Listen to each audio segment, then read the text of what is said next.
Everybody.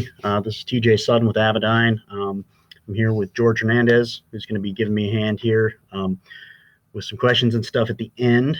By all means, if you guys can hear me right now, if you end up losing audio throughout this presentation at any point, go ahead and look for the reconnect button up in the top right-hand corner and reconnect and refresh the page. Last few of these that we've done, we've had some reports from folks that they kept dropping audio. So if that happens to you and you can hear me right now, that's the way to handle that. Want to start out by saying thanks to everybody for joining us on these webinars. I think that we've been trying pretty hard to get some really useful information out there to you guys, save you guys some headache, and hopefully provide you with some good information. So without further ado, we're going to go ahead and jump in. Just so everybody's aware that these training sessions are being recorded, and you can go back and watch these as webinar on demand later on, or if you've got some folks in your shop that you want to see this presentation after the fact, you can always go back and find it, and we'll have links to those sent out to you guys that are participating, as well as available on the dealer website. So today's training, we're going to jump into autopilots.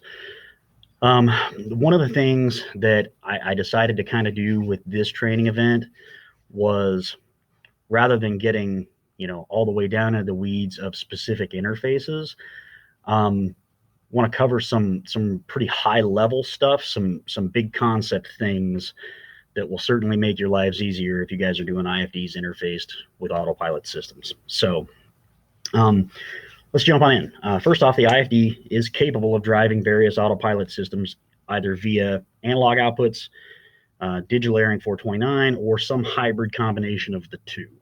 Okay, and we're going to talk pretty intensively about all three of those scenarios. And it all just kind of depends on what autopilot is installed and what else is in the aircraft.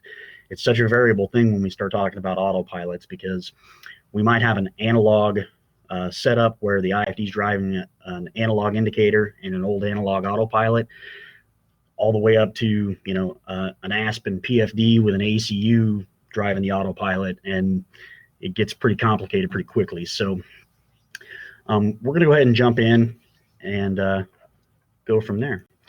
We will do questions at the end. So if you guys have questions that pop up, you can either chime in on the open questions section down below, or save them up, and we'll have a question and answers session at the end, kind of how we've done on some of these other ones for the folks that have participated in these webinars previously. So first thing we're going to talk about is analog autopilot interfaces. So most of the analog autopilot interfaces with the IFD are going to fall into one of two categories here. Either the IFD driving the autopilot directly from the analog outputs, in which case those lines are going to be paralleled with an analog CDI in the aircraft, or HSI, or the other variant is going to be IFD output tied to a PFD, and the PFD providing analog outputs to the autopilot. So if we're talking about a paralleled scenario here, the big thing to keep in mind is that the drive to the CDI and the drive to the autopilot should be identical. Those lines should be the same. They're paralleled. They're looking at voltages. So all of that information should be the same. So if the CDI is working, but the autopilot is not, or vice versa, it's a pretty good clue as to where we can go to try to troubleshoot this thing. And we'll get a little bit deeper into that and talk about troubleshooting a little later on. But again, you'll see that the lines are identical. Lateral flags, vertical flags, left, right, up, down, all of that stuff. So we're going to talk about each one of these individually. So let's take a look at it. First thing we're going to look at is the main left-right output. So just like it is for an analog CDI, for those of you guys that already know, the voltages are expected to be the same. For those of you folks that don't, or maybe are not familiar with the analog setups, here's some good information for you, some good gauge. So main left-right, we're looking at 150 millivolts for full scale deflection. And since voltage is constant and parallel, the inputs on the autopilot should match exactly what the input on the indicator reads.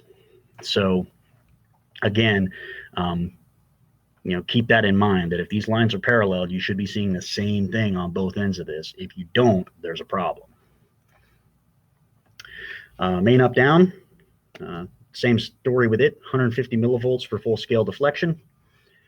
And those numbers should be the same on the autopilot and the indicator. Main lateral flag output, if we're talking low level flags, it's 120 millivolts for the flag to leave the stops, 260 millivolts for flag fully concealed. So some autopilots will look at those flags, some won't. So that might be a consideration as well. And we'll get a little bit deeper into how not all of these are cookie cutter. They're not all the same. And then our main vertical flag. Again, we're looking at low level flags, 120 millivolts for flag to lead the stops, 260 for flag fully concealed.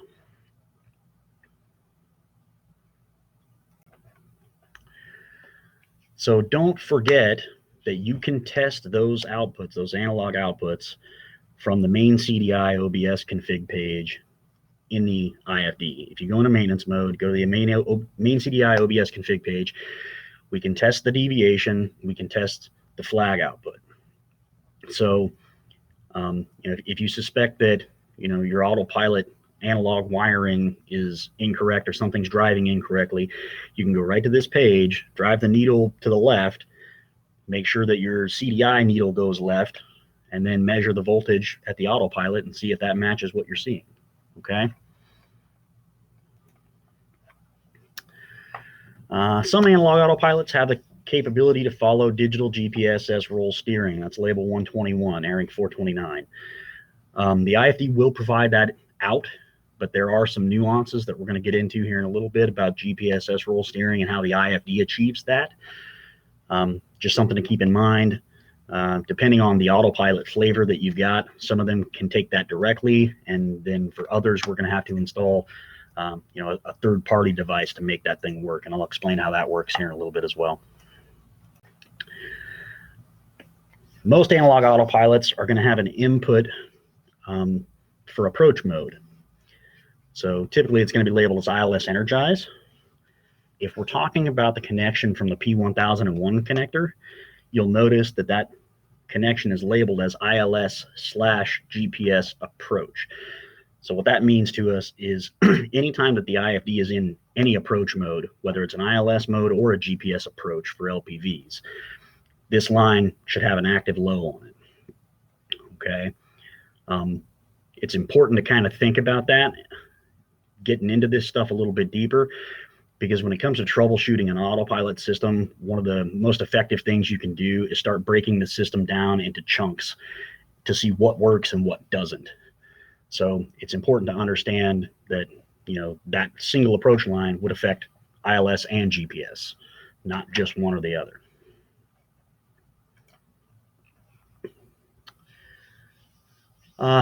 Some autopilot systems are going to utilize super flags.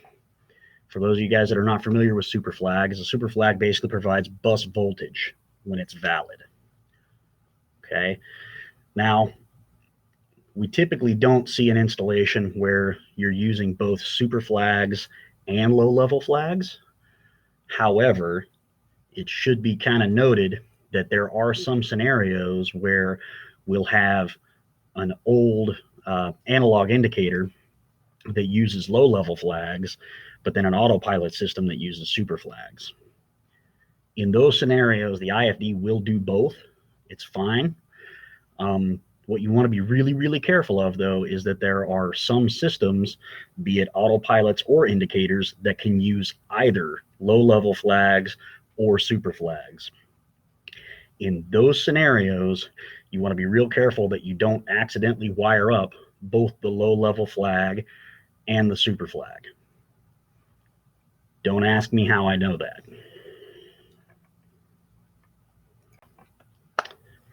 All right, so just take a quick look here at some of the BK autopilot interfaces.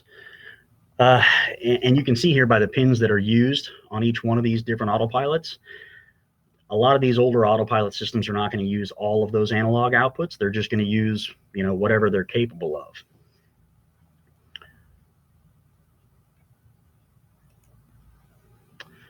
Same thing with the S-Tech Autopilot series. Not all of them are going to use everything. Same thing with the Century Autopilot series. So all of these analog interfaces work the same though, okay?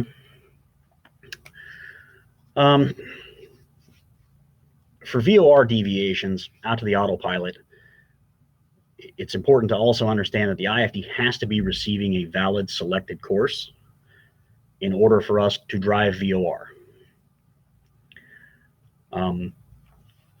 If that selected course information is not calibrated, then the VOR deviation info that you get out to the autopilot and out to the indicator is going to be inaccurate. So if you guys run into a scenario where ILS works fine, GPS works fine, but you go to fly a VOR and it's all out of sorts, it's a good probability that somebody skipped calibrating the selected course information coming in from the indicator.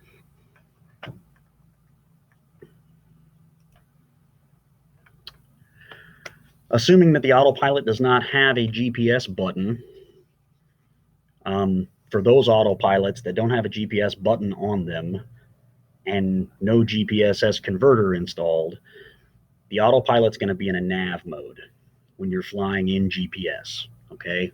So what that means is your autopilot is in a nav mode, your CDI is following GPS deviation data, and the IFD is in a GPS mode, okay? Something to keep in mind, though, is those analog outputs from the IFD are not going to anticipate turns. So what does that look like? What's the end result of that? Well, if we're not anticipating turns while we're navigating via GPS, it means we're probably going to overshoot any kind of sharp course changes in the flight plan. So just be aware of that is a likely probability to happen. So if your end users or your customers and pilots are aware that that's a possibility, if we're doing an analog interface like this and they do not want to have a GPSS converter installed, that's something they're going to have to just kind of live with and get used to. However, if they do want to have turn anticipation and you've got a completely analog setup, you can always throw a GPSS converter in there. And ultimately, for those of you folks that are not familiar with GPSS converters, ultimately the way that this works is we're going to take the aircraft heading system, the same heading system that's driving the autopilot, and we're going to feed that, instead of directly to the autopilot, we're going to feed it to the GPSS converter. We're also going to take airing 429 out of the IFD, set to one of the Gamma 429 protocols that's going to provide label 121 for us, which is GPSS roll steering, and we're going to feed that to the GPSS converter. And then depending on how we have our GPSS select button selected, it's going to determine what that GPSS converter spits out on the analog heading error inputs on the autopilot. So as you can see here, if our GPSS button is in heading mode, it's going to basically cut off the 429 out from the IFD to the autopilot, and it's going to replace that with the actual system heading. Conversely, if we put it in GPSS mode, it cuts off the aircraft heading system and turns that airing 429 output into an analog heading error, and you're going to put your autopilot in heading mode and fly GPSS. This will give you the turn anticipation stuff like we were talking about. Now, little something to keep in mind about the airing 429 data out of the IFD, particularly as it applies to a certain subset of GPSS converters.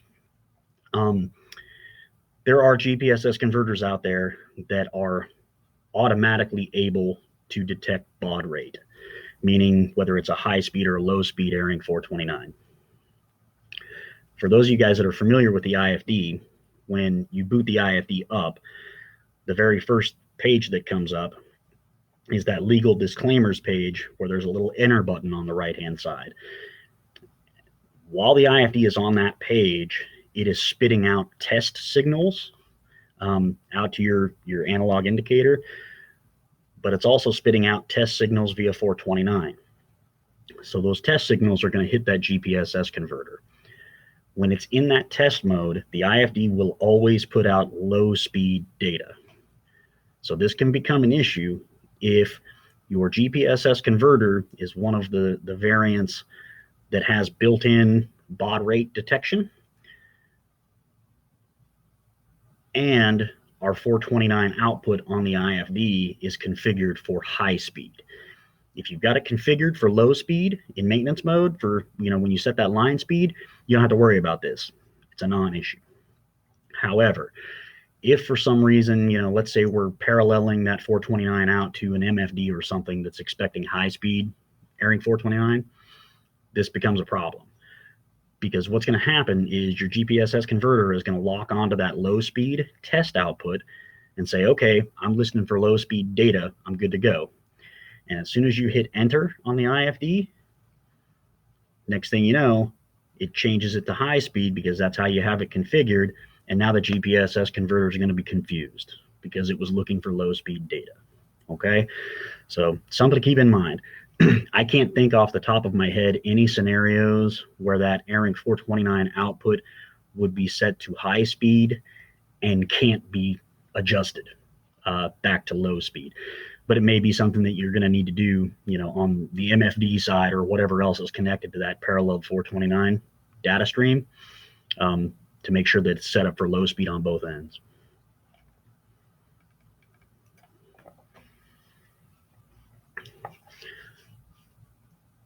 So getting into the 429 stuff, typically when we're driving an autopilot via 429 out of the IFD, an EFIS system gets involved. Not many autopilots out there that are going to take direct drive airing 429, although there is a handful of them.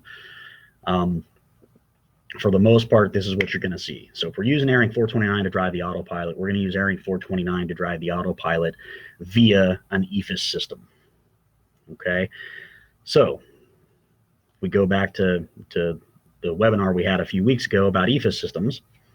I guess that was last week. You've got your main airing 429 out of the P1001 connector. That's going to be your GPS data stream. And then you've got the VOR ILS glide slope 429 output out of the P1006 connector, and that's going to be your nav info, your VHF nav stuff. Okay.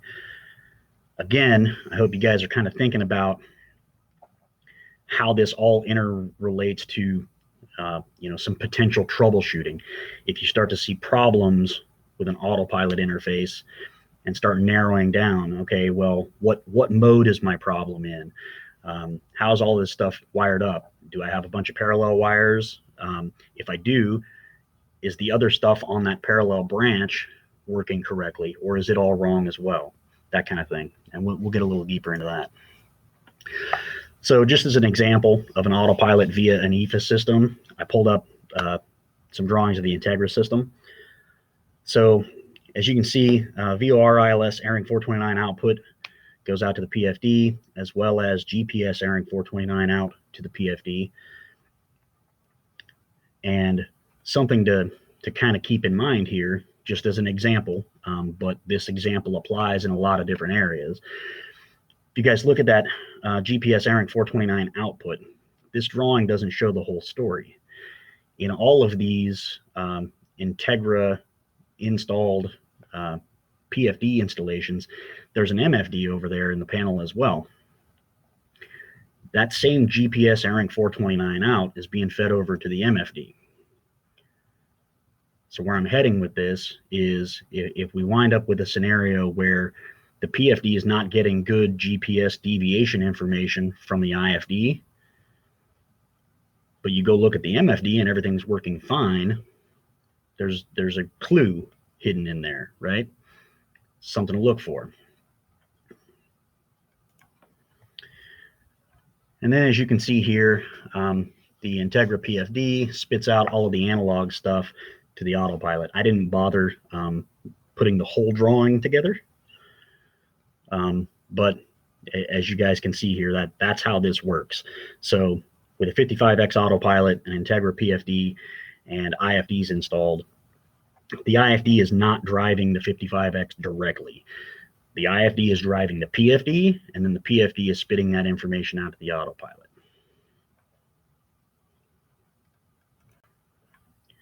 And I wanted to show you guys this as well. This is a little bit confusing, so stick with me here. What this is this is airing 429 out of the PFD that's going through a fail-safe relay and out to the 55X autopilot for roll steering input. That same 429 data stream is paralleled off to the IFDs and a couple other places in the airplane. But for the purposes of autopilot, this gets us deep enough. So even in a scenario where you're flying GPSS roll steering on a 55X autopilot, that ARINC 429 data stream is not coming from the IFD. It's coming from the PFD. Unless the PFD has a failure. If the PFD fails out in flight, that's what that fail-safe relay is there for. So now what happens is those 429 lines coming from the PFD go silent on us. That relay kicks over, and now out of IFD number 1, that GPS ARINC 429 output is now going through the closed contacts of the relay out to the 55X autopilot. So in normal operation, the IFD is not talking directly to the autopilot in these scenarios, and in most scenarios with a PFD installed, okay, or an EFIS system. Something to keep in mind.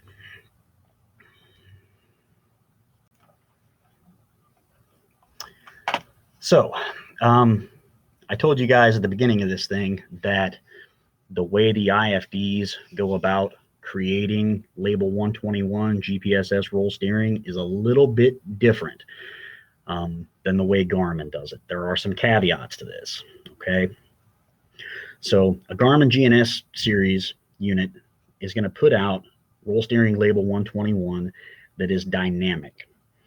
What dynamic means is the closer you get to, let's say, the runway, the tighter those tolerances become, and it actually starts to narrow that plus or minus possibility the closer you are to the runway. Our IFD does not do that. It doesn't behave that way. Our roll steering label assumes that you are always en route.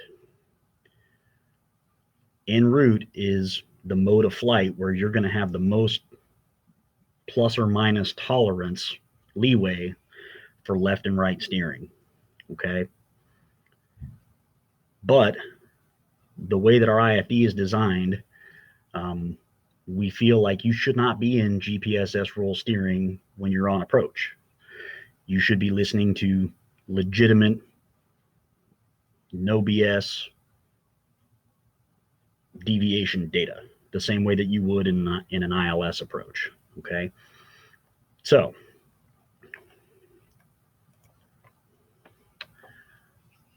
what that means to us is we need to be aware if we're interfacing the IFD in a GPSS roll steering fashion with an autopilot system that is not capable of following true deviation data, or is at least configured to follow roll steering instead of true deviation data, okay? And I'll show you guys kind of how this can be avoided in most scenarios. So most autopilots out there that are going to listen to roll steering on approach because of the way that Garmin designed their GNSs are still capable, more than capable, of following actual deviation data if the roll steering label is not available, okay? So that's what this setting is for. If we go into the main system config page, you guys will see a setting there called approach roll steering. If it's Enabled, what that means is that we will send out label 121 when you're on approach. Some systems don't care. Some systems are going to be listening to the deviation data anyway. It all depends on the autopilot. I can't stress that enough. Each one of these things is its own separate animal, so don't take any of this as gospel across the board, okay? But if you're in a scenario where you've got an autopilot system that is following the roll steering label, even on approach, but is capable of following deviation data instead, you can go in here, you can disable approach roll steering, which will force the autopilot to listen to the actual deviation data rather than the roll steering label. Okay?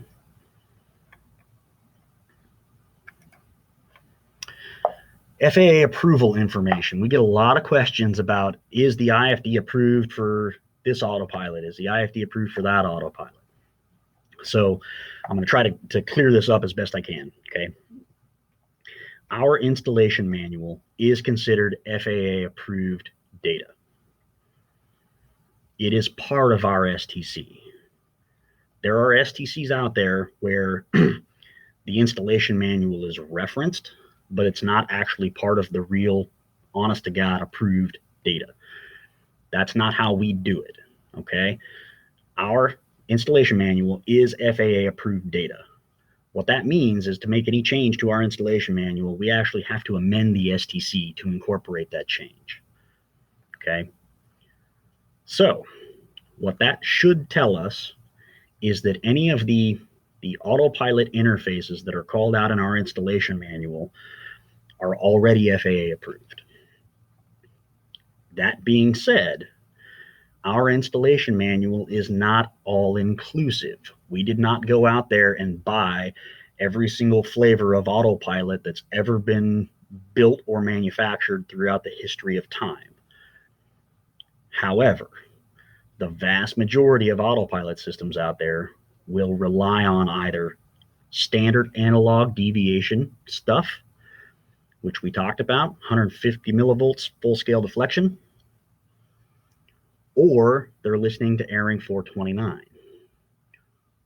or they're being driven by a PFD, not being driven by the IFD directly. So those are all things to consider, all things to think about. Any of the autopilots that use those standard analog deviations or that follow traditional gamma 429 labels, we expect should work just fine. However, comma, and this is a big however, comma, we have not physically wired one up or tested it out ourselves in-house to include it in our installation manual. If we had, we would have amended the STC and we would have included that interface under our STC. So in that scenario, if you guys want to try an interface that you're not sure about, feel free to call us and we will give you as much guidance as possible about how the IFD outputs work. But that's about the extent of it. We can't give you guys how somebody else's autopilot is going to take that information. You're going to have to get with them to find that out. It should go without saying, but I'm going to go ahead and say it anyway because I've actually had this happen, believe it or not. I actually got a phone call from a FSDO one day because somebody out there in the world submitted a 337 package, and under their approved data package was call TJ at Avidyne. I kid you not. Don't be that guy, okay? I'm more than happy to help you, but whatever help I can give you over the phone as far as figuring out an interface or providing you with some information about what we're spitting out and how we work, I'm happy to do so. But my word over the telephone is not installation approval, guys. I'm sure most of you guys already know that, but for those that might not, I felt the need to explain. Okay, so getting into troubleshooting these interfaces. The biggest tool at your disposal for troubleshooting an autopilot interface is demo mode. Back when I was the guy out there in the shop troubleshooting these airplanes, I would have given my left foot for demo mode capability. And the reason that I say that, and I'm sure most of you guys that have been doing this stuff for a long time can relate, autopilots are one of the hardest things to troubleshoot, because that stupid thing is always doing something different in the air than it's doing on the ground, right? And there's a lot of things that we can reproduce sitting in the hangar, but an actual flight has traditionally been pretty hard to reproduce just sitting on the ground in the hangar. So demo mode, guys, can't stress it enough. With demo mode, the IFD will actually fly the active flight plan in the FMS, and it will drive any of those analog outputs to your autopilot, to your CDI. It will drive the AirRink 429 outputs to your EFIS system, or even the GPSS roll steering outputs to a GPSS converter. Okay, so realistically, if you guys had an autopilot or an analog autopilot, let's say, with an analog CDI and a GPSS converter, there's no reason that you shouldn't be able to put the IFD in a demo mode, put in a flight plan, kick the GPSS converter over to GPSS mode, see the deflections on your CDI, and watch your autopilot try to fly the airplane to whatever you've programmed into the FMS. Okay. Big thing to keep in mind is that demo mode is GPS only, so I can't go into demo mode and shoot an ILS. However, we've got ramp testers that help us do that, not in demo mode, right? So we should be able to do an ILS or a VOR already. This just gives us the ability to troubleshoot this thing in GPS mode. So now we've covered the gambit. If we've got an autopilot that's having a problem in any mode, whether it's ILS, VOR, or GPS, we now have a way that we can actually troubleshoot that thing in the hangar without having to go fly it and see what it does. Okay. So can't stress it enough, guys. This is a huge tool. Okay. For those of you guys that don't know how to do this, I'm going to walk you through creating a demo file. It's really simple. So you open Notepad on your computer, you write the word demo on the first line.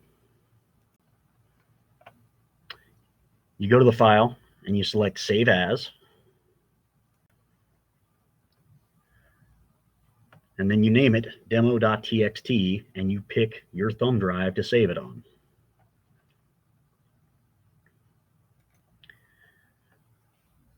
And you guys see here, it's listed as demo.txt, so it knows it's a text file. The next thing you're going to do is right click on that guy on your thumb drive and select rename.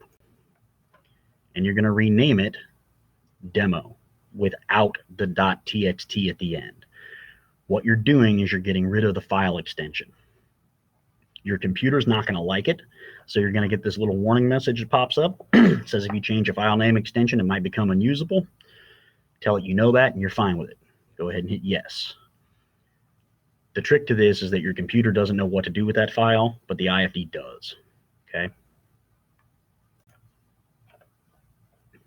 So go ahead and select yes, get through that error message. Then you should see that file on your thumb drive, just like this picture shows. Demo by itself, nothing else. Okay.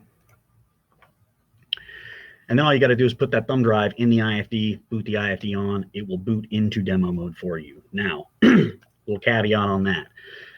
Before you put the IFD in a demo mode, make sure that you have pulled the breakers for your transponder and your onboard radar system. If you've got an onboard radar system that is triggered off of weight on wheels, that could potentially be wired up to pseudo weight on wheels out of the IFD.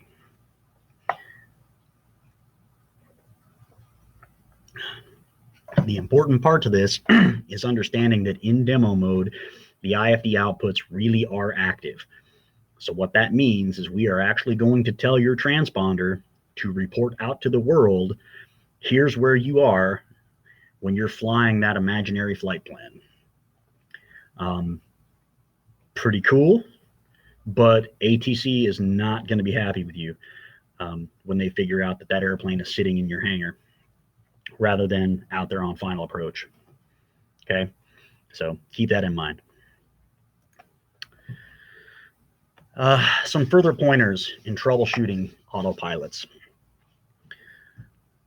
There's a lot to these interfaces, and each one of them has their own little caveats and their own little differences.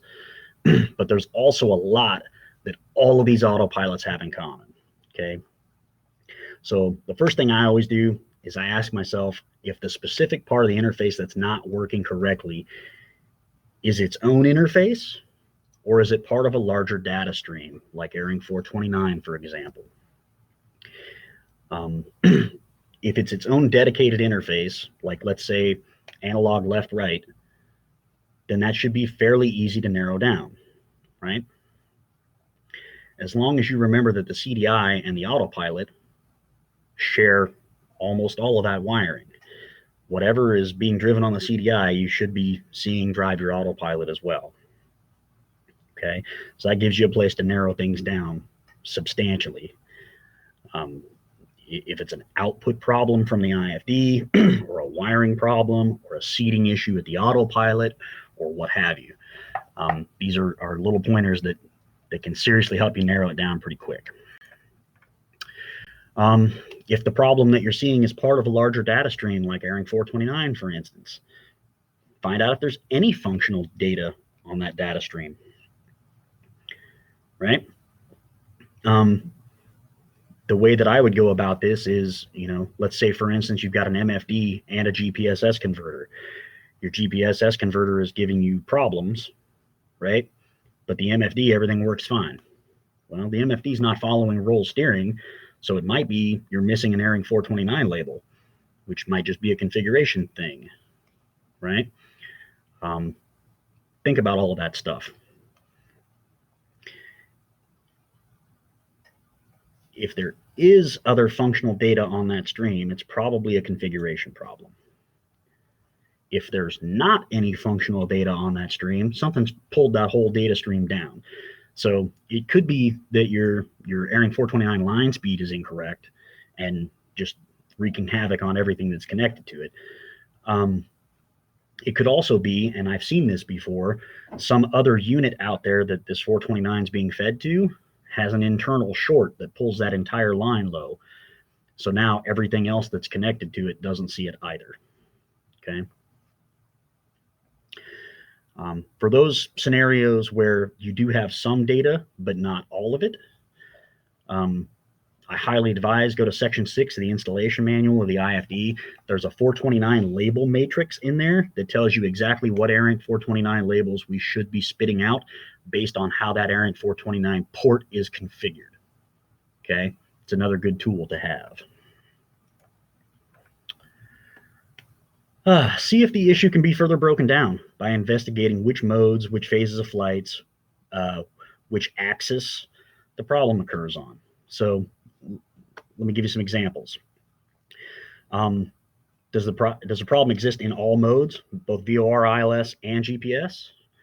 If it's using Airing 429, let's think about that for a minute, because the Airing 429 outputs, GPS is a different output than the VOR ILS output, right? Or conversely, if it's analog, it's using the exact same outputs. So it wouldn't stand to reason that there were a wiring problem or something if it works fine in GPS, but not in VOR or ILS, if we're talking about an analog connection. I know it's a lot of stuff to keep straight, but just kind of, that's kind of the trick to troubleshooting is what do these things have in common and what do they have different? How can we narrow it down a little bit? Is the problem happening in all phases of flight?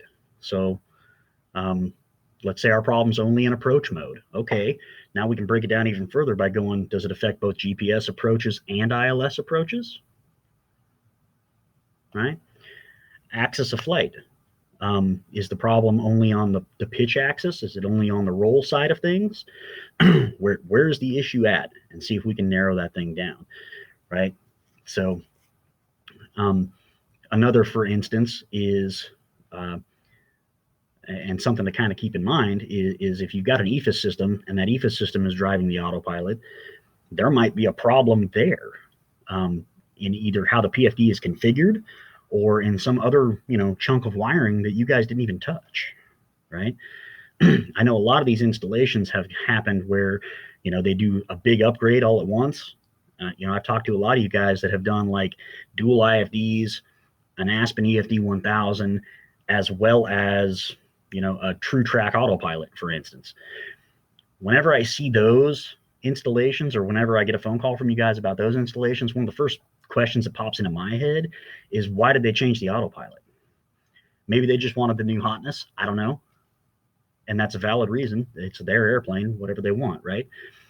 But a lot of these guys will say, hey, this old S-Tech autopilot just isn't cutting it anymore. It has a hard time in roll, let's say. So let me throw this new autopilot in it. Well, guess what, guys? If that old analog autopilot had a hard time keeping that airplane flying straight, the digital one's going to have the same problem, right? So always ask those questions when you've got somebody wanting to change out an autopilot as part of an upgrade. Make sure there's not any existing problems with the way that thing's flying the airplane, because that can clue you into a lot of stuff as well. Once you have the problem itself narrowed down as far as you possibly can, see what's common about it, right? Analog autopilot won't go into approach mode in either GPS or ILS. Let's think about that. If the ILS GPS approach discrete is not properly wired to the autopilot ILS energized circuit, would that cause my problem? Yep, it sure would. How about a vertical flag issue? Would that cause my problem? Yep, sure would. So now I've narrowed down at least a couple of things to go check, though, right? Let's go take a look at those and see what's going on. Let's say I've got an autopilot capture problem. If the problem's in all nav modes, won't capture in VOR, ILS, or GPS. If it's an analog interface, let's take a look at the flag wiring, because it's going to be the same flags regardless of what mode it's in, right? I can always go in there and check these flags out by triggering those in maintenance mode on the main CDI OBS config page. Can't stress that enough. Let's use all of the tools at our disposal, guys. That's the key to this thing.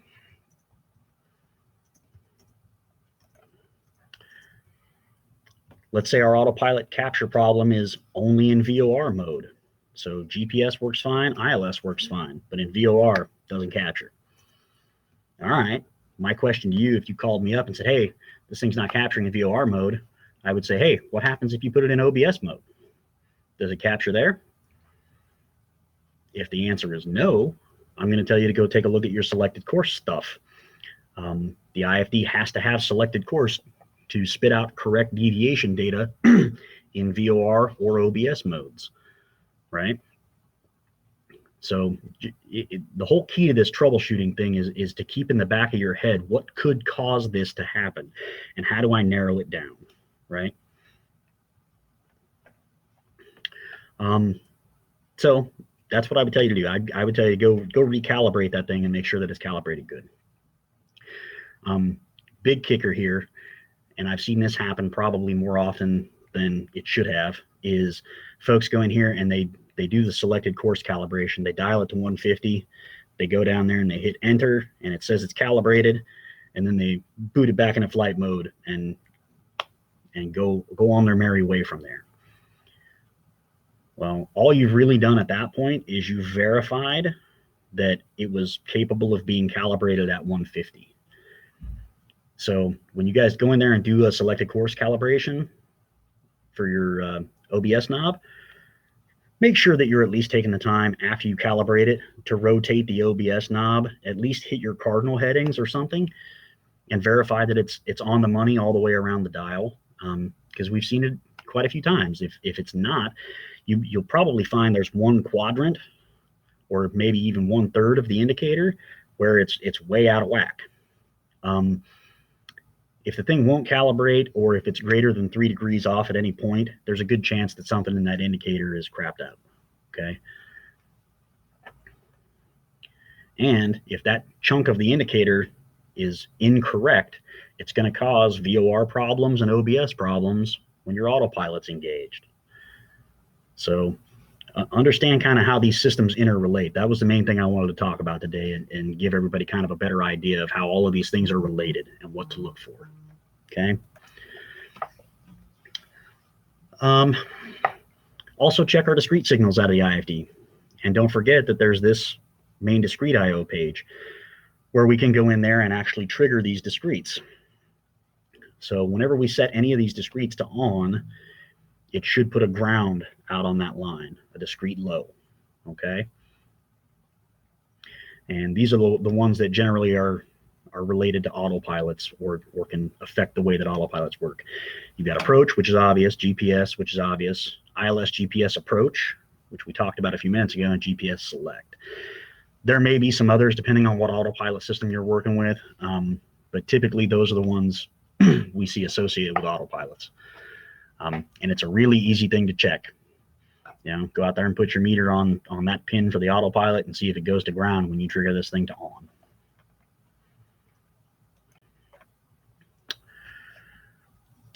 Let's say our autopilot capture problem is part of an Airing 429 interface. I'm going to tell you to go check the wiring and then go check the wiring again. Airing 429 is usually pretty straightforward, right? It's typically either there or it's not. It's possible that you might be missing a specific label or something's misconfigured or line speed configurations or that kind of thing.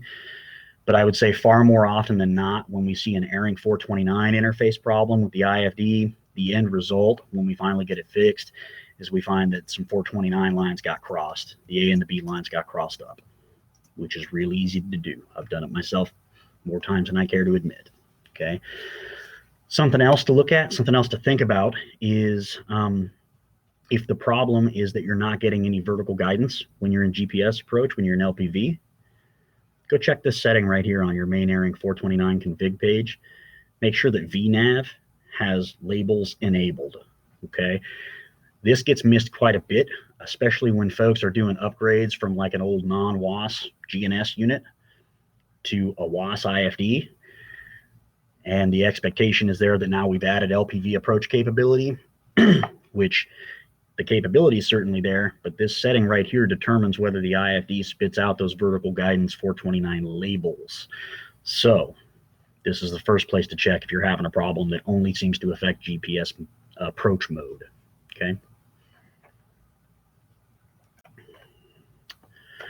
Something else to take a look at on the Airing 429 side of the house, we've seen a lot of these lately. If the problem only exists in VOR or ILS modes, GPS mode works fine, but neither of the nav modes do. Go take a look at this setting right here on your VOR localizer glide slope Airing 429 config page. If you guys see the way that this one's configured right here, VHF/GPS 429, this is a picture of a unit that has had glass enabled. And what the glass feature does, for those of you guys that aren't aware of it or are not familiar with it, it basically takes traditional GPS deviation information, and the IFD is capable of turning that into ILS Airing 429 labels. So for a lot of these old legacy systems that aren't capable of doing a GPS approach, this allows us the capability to do a GPS approach now by basically tricking the system into thinking it's flying an ILS. Now, that being said, the glass enablement is not a prerequisite to be able to set this Airing 429 port for VHF GPS. So if you have an IFD that is set for VHF GPS and there is no glass enablement on that IFD, guess what? You just killed your VOR localizer glide slope Airing 429 output. It's not going to do anything because that configuration is not valid for that unit, okay? So another place you can go look and narrow things down if you're having a specific problem just with Airing 429 VOR ILS stuff.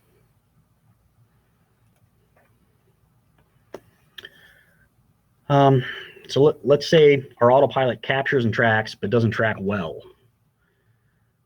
Assuming the deviation data on the indicator or the EFIS is correct, and making sure that the pilot is not trying to shoot an approach with GPSS mode enabled, because we already discussed how the IFD does not have dynamic GPSS roll steering labels.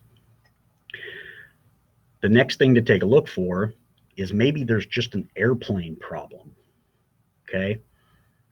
If it's flying sloppy, like it's flying it, but it's just flying it sloppily, I highly recommend, you know, what I used to do anyway, before I would ever even commit to doing an autopilot thing, is I would go in and check all of this stuff myself, just to make sure that we weren't signing ourselves up for a bigger problem than what we think we are when we come in and do an autopilot upgrade, right? So aircraft rigging, cable tensions, can't stress that enough, especially for those of you folks that live in places where climate extremes happen, meaning you're over 100 degrees in the summertime and you're below freezing in the wintertime. I'm sure most of you guys that have done some troubleshooting on autopilots know exactly what I'm talking about. Those cables, the rigging cables, are going to shrink or expand at a faster rate, or the aluminum of the aircraft is going to shrink or expand at a faster rate than the steel cable is. So what's going to happen is when it's really cold, your cables are going to be loose and the airplane's going to fly sloppy. If you set them to the high side when it's cold out and makes it fly nice and true, next thing you know, the following summer, now they're having more autopilot problems because it's, you know, they'll say it's wing rocking. It's responding really, really super fast, over fast. You know, now the cable tensions are too tight because it's hot out and the airplane has expanded because of the heat. So stuff to think about. Servo torque. Don't forget, you know, especially in most of these older airplanes where we're sticking some brand new avionics stuff in there.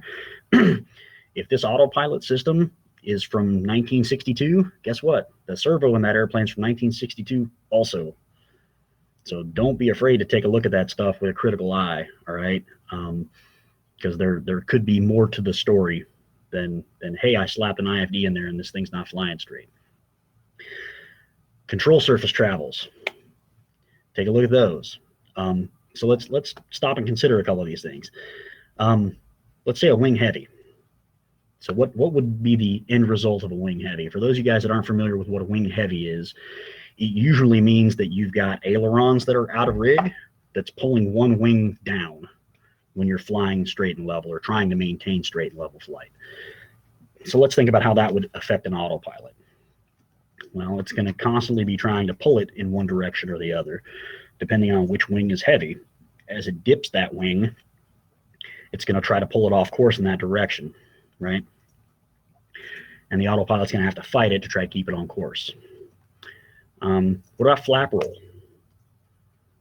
In fact, let's back up a second here. Let's go back to wing heavy real quick. Let's say I've got a wing heavy condition. I've got an aileron that's kind of out of rig that's causing a wing heavy condition.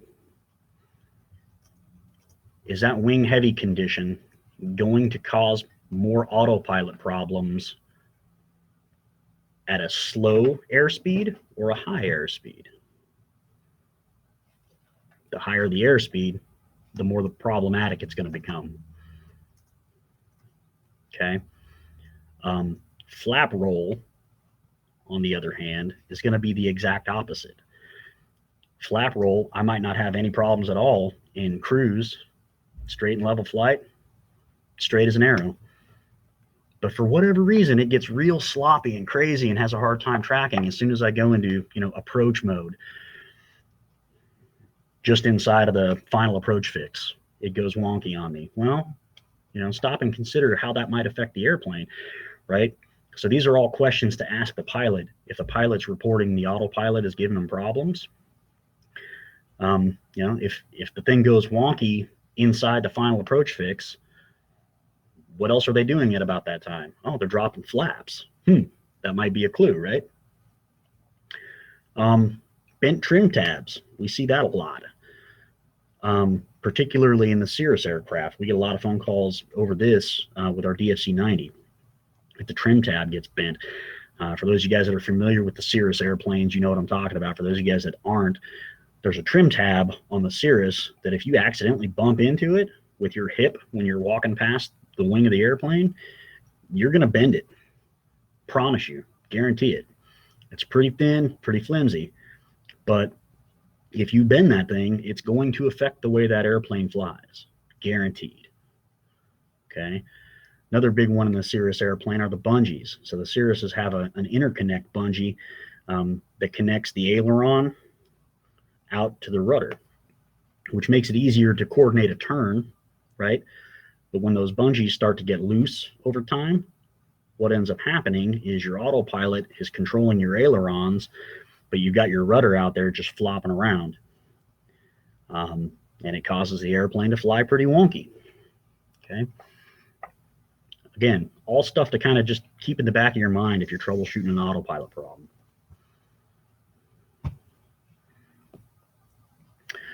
The majority of the problems that we see are I tried to put the most of the phone calls that we get about autopilot problems into this list, okay? But they are in no particular order, just as they came to me when I was putting this together. So one of the big problems we always see, autopilot computer not seated well.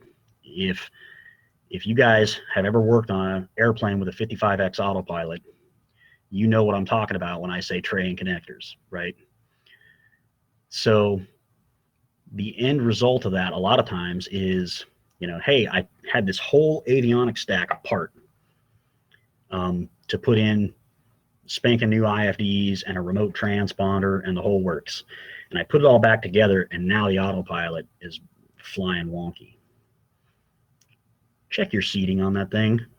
It'll save you such a headache trying to troubleshoot these intermittent weird things that the autopilot systems will do. There are some of these older autopilot systems that have pretty hokey trays and connectors. It's not a great setup. There are an awful lot of autopilot problems that I've fixed over my lifetime that came down to just reseating the stupid autopilot in the tray. Okay, so always make sure that, especially if you guys have had that part apart to get you know, an installation done or what have you, and then put it all back together, double check that autopilot seating. Autopilot trying to follow roll steering labels on approach. We see this quite a bit with the Aspen EFIS interface. And for whatever reason on the Aspens, just something to keep in mind, on an Aspen EFD 1000, you can absolutely shoot a GPS approach while keeping GPSS engaged on the Aspen. If you keep GPSS engaged on the Aspen, what will happen is the Aspen will then tell the ACU to drive the autopilot via the heading lines. So it works just like a GPSS converter, and that's how you're steering the autopilot. If you have an IFD in the airplane, it's not going to fly it well. It's going to fly that thing like it's en route. It's not going to get closer and closer tolerances as you get closer and closer to the runway.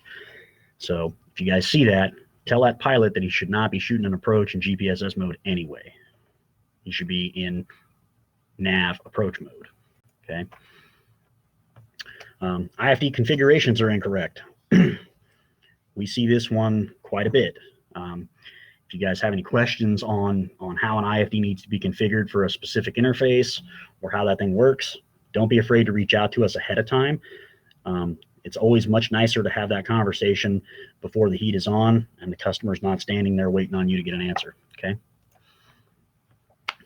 Misunderstood capabilities of the interface, expecting it to do things it can't do. So where I'm going with this is there are oftentimes, you know, Joe Blow, the aircraft owner, will call Avidyne and talk to a salesperson, let's say, and say, hey, can your IFDs do GPS approaches?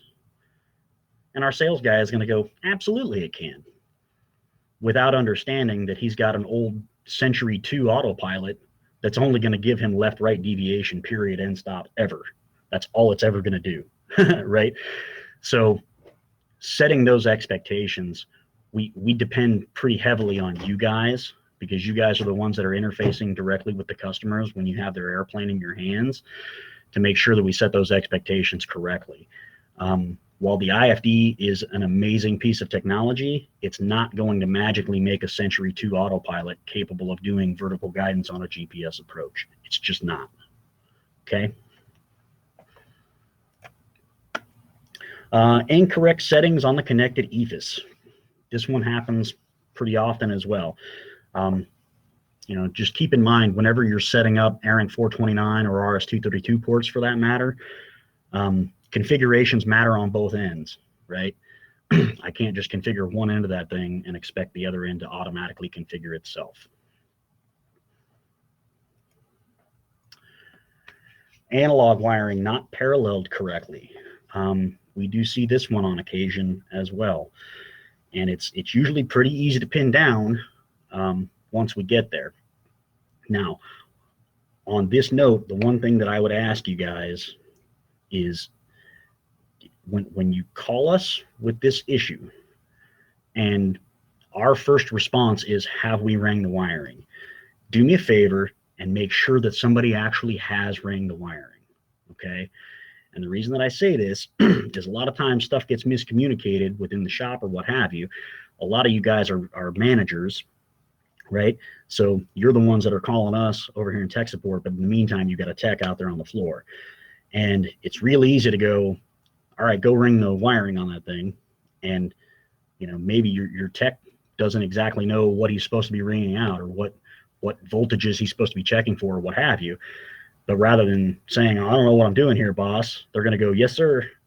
And then they're going to come back to you and go, yep, it all rang good, right? Usually when we end up with a scenario where that analog left, right, up, down, low level flag stuff is not paralleled correctly, the vast majority of the time it's a wiring issue whenever there's a problem on the analog side of that, I guess I should say. Obviously, if it's not parallel correctly, it's a wiring issue. But usually when there's an analog problem like that, for instance, I've never received a phone call where somebody said, hey, my autopilot won't turn left, but the CDI is correct, and had the problem actually be the IFD.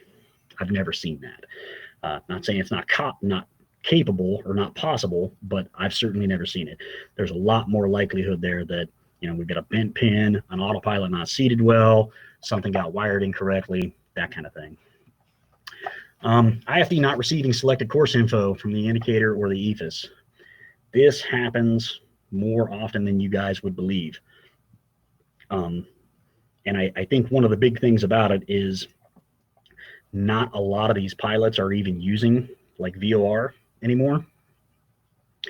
So if they never fly VOR, if they always fly either GPS or ILS, they're probably never going to notice that the selected course never got wired up, or that there's a problem with it, or that it never got calibrated, or et cetera, et cetera, et cetera.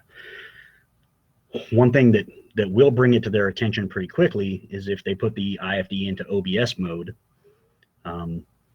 If that thing's not calibrated or the selected course information is incorrect, et cetera, they're going to have problems, okay? Another big thing to keep in mind here is that even if we're using ARINC 429 to and from an EFIS, that EFIS needs to be providing the IFD with selected course information. If it's not, you're going to have problems in VOR, you're going to have problems in OBS, okay? So, real quick before we open it up for questions, I got a couple of questions for you guys that I posted in the polls section down below. So if you guys wouldn't mind, give us a little bit of feedback. The first one there is, what specific product installation training would you guys like to see next? We'll go all the way down to the rabbit hole on some of this stuff if you guys want to. I got time. So let me know what you guys want to see some training information on. What would be most beneficial to your shop. If you guys have some installations coming up and you've got some specific questions or some things that maybe you're not 100% clear on, let me know where the need is, and we'll be glad to put something together for you.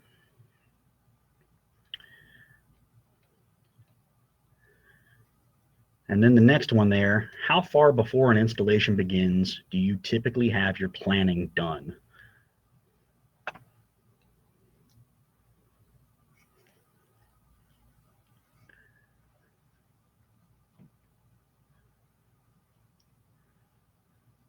Now, I'm assuming I've got a really, really good crowd on this webinar. And typically you guys are great. That's why you're here, trying to get some more good information.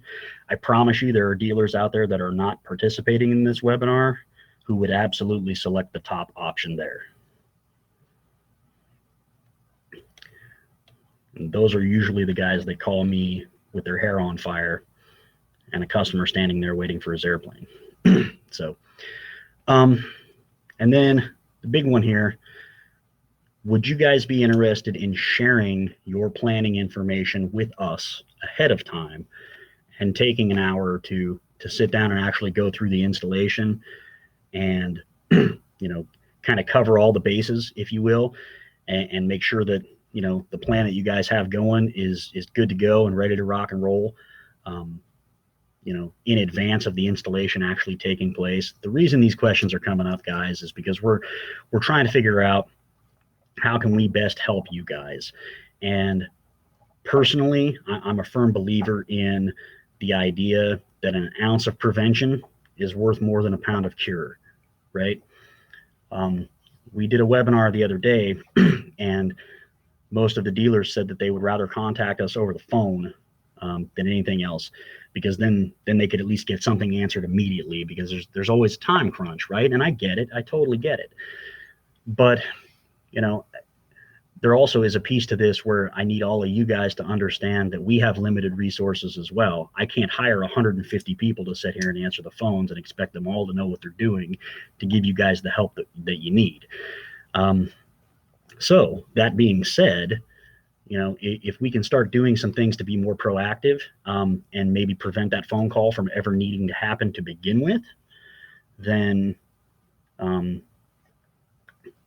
we're all good. We're all set there. And we'd be glad to do it. So, by all means, let us know. And if you guys, want to set something up like that, shoot me an email over at training@avidyne.com, if you would.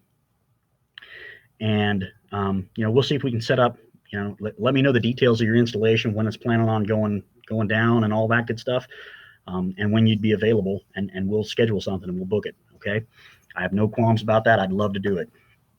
Again, I'd much rather be proactive about things than waiting until there's a problem and then having to try to figure out, what caused it. Norm, please don't. Please don't. All right. So with that being said, let's go ahead and open it up for questions, if you guys have any questions at all. All right, thanks, TJ. So starting out with Jeff. Jeff has a Mooney with a CAP 200 Autopilot and an Aspen EFD 1000 with dual GNS 430s, one of them being WAS.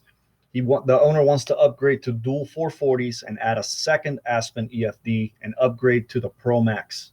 Can the IFD drive with the removal of the Bendix King 525 HSI and the vacuum system? Not with the vacuum system being removed as well.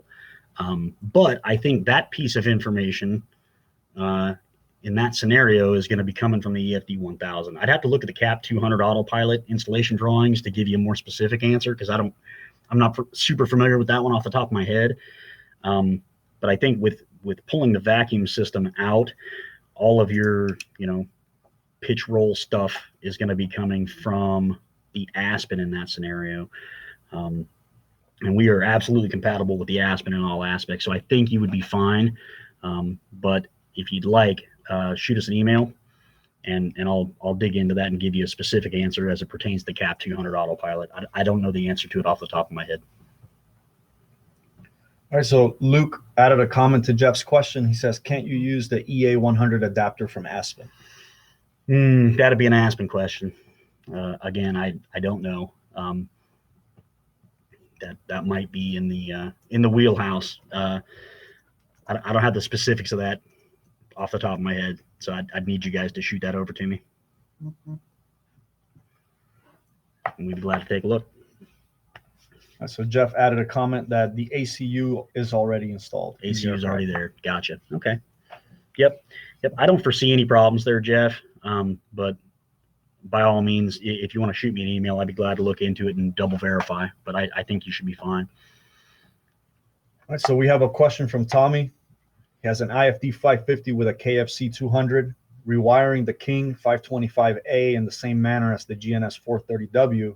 Any differences that we recommend? Nope. Nope. Do it just how the GNS was. That wiring should be all the same.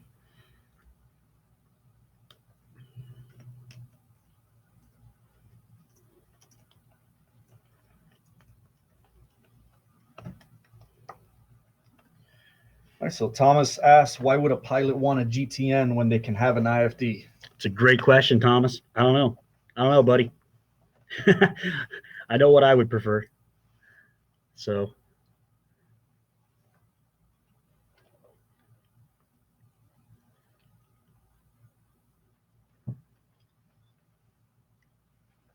any other questions, guys? To touch on Thomas's question or statement is, the if you have an aircraft that already has GNSs installed with systems already fully integrated and functioning perfectly fine, the IFD is the logical choice. There's no panel modification, and you get all the added features of the IFD. You get the synthetic vision, you get the Wi-Fi, Bluetooth, and the GTN does have all that capability, but it all comes at a price. So for feasibility of install and features included, we had a webinar with our end users a couple weeks ago, and some of the feedback, we asked them what drives their buying decision, and it was overwhelmingly chosen that features added for the price is what drives their buying decision. So the simplicity of the installation when an aircraft already has GNS units installed, fully integrated with the other equipment in the panel, the IFD is the only logical choice. So Luke chimed in that he's going to take the GTN 650 out in favor of an IFD 550. And, Luke, thank you very much for the support. We appreciate the brand loyalty. And, those of you that have worked with the IFD for a while and understand its capabilities and features, there's no comparison. It's a more professional piece of equipment for the guys out there that are flying their airplane on a constant basis.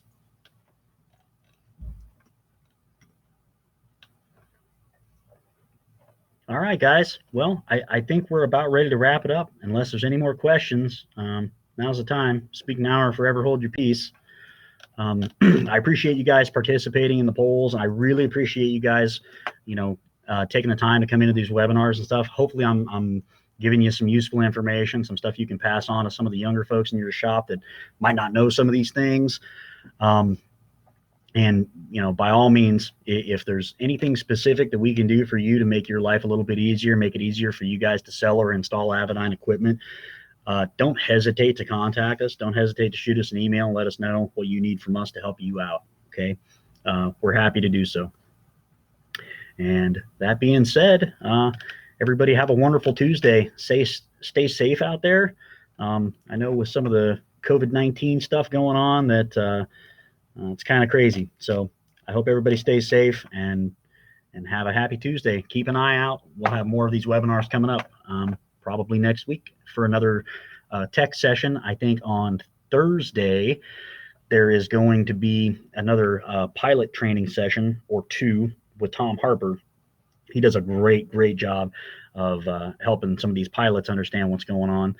And then we've also got one, I believe, tomorrow scheduled, which is going to be some of the marketing agreement stuff, if I remember correctly. If you guys are looking for more webinar information, I'm sure some of you guys have already figured it out. When you go onto the dealer website, dealers.avidyne.com, or dealers.avidyne.com, right there at the top, there are links to any upcoming webinars. And there's also a training link there that you can click on that will take you to any of the previous webinars and also give you an opportunity to sign up for any of the next ones. So